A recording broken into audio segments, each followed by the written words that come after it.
મોટાભાગના લોકોને ખબર જ નથી કે સોલાર પ્લાન્ટ ઇન્સ્ટોલ કરતી વખતે જે જીએસટી ભરે છે તેની આઈટીસી એટલે કે ઇનપુટ ટેક્સ ક્રેડિટ તેમને મળી શકે છે. અને જો તમે આ વાત નથી જાણતા તો તમે લાખો રૂપિયાનું પ્લાનિંગ મિસ કરી રહ્યા છો.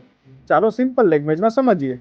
જો તમે તમારી ફેક્ટરી કે બિઝનેસ માટે સોલાર પ્લાન્ટ ઇન્સ્ટોલ કરો છો અને તેમાંથી પ્રોડ્યુસ થયેલી ઇલેક્ટ્રિસિટી તમારા બિઝનેસમાં જ યુઝ કરો છો તો તે કેસમાં જીએસટી લો મુજબ આ સોલાર એક્સપેન્સની આઈટીસી તમે ક્લેમ કરી શકો છો. એટલે કે સોલાર ઇન્સ્ટોલ કરતી વખતે જે જીએસટી ભરાય છે તેનો બેનિફિટ તમને મળી શકે છે. પણ હવે ઇમ્પોર્ટન્ટ પોઈન્ટ સમજો કે જો તમે સોલાર પ્લાન્ટ સેટઅપ કરીને ઇલેક્ટ્રિસિટી થર્ડ પાર્ટીને સેલ કરો છો અથવા ડિસ્કોમને સપ્લાય કરો છો તો જીએસટીના રૂલ્સ મુજબ આઉટવર્ડ સપ્લાય એ એક્ઝેમ્પ્ટ કેટેગરીમાં આવે છે.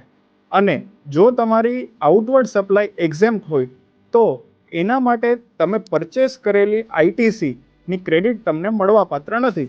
એટલે સોલાર પ્રોજેક્ટ સ્ટાર્ટ કરતાં પહેલાં ફક્ત સોલાર પેનલના પ્રાઇસ જ નહીં પરંતુ જીએસટીના પ્રોવિઝન્સ અને બિઝનેસનું સ્ટ્રક્ચર સમજવું ખૂબ જરૂરી છે. રાઇટ પ્લાનિંગ તમને ફ્યુચરમાં મોટા ટેક્સ મિસ્ટેકથી બચાવી શકે છે. આવી જ practical solar plus tax related information માટે આજે જ અમારા પેજને ફોલો કરો.